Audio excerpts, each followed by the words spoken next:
Hey guys, I'm just going to be doing some of these short videos, just going to try them for the algorithm, but this is a quick look at this Paint Factory fabric and vinyl paint. Now, yeah, bought 3 cans off eBay. They arrived yesterday. Went to spray these 2 panels. They're both covered in vinyl. And as you can see, there is a bit of inconsistency. Now, first problem I ran into, this can, literally 5 sprays and it was empty.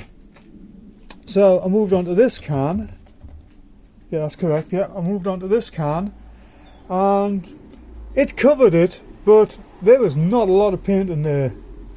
So I moved on to the 3rd can, which is on this one, and as you can see, it's a completely different shade.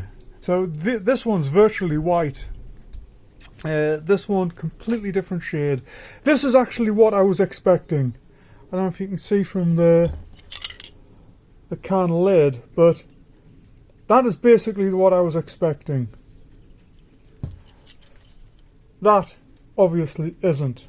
So, Paint Factory paint. It's all over eBay at the moment. A lot of people selling it. I would give it a definite thumbs down. Yeah, not worth it. Try something else.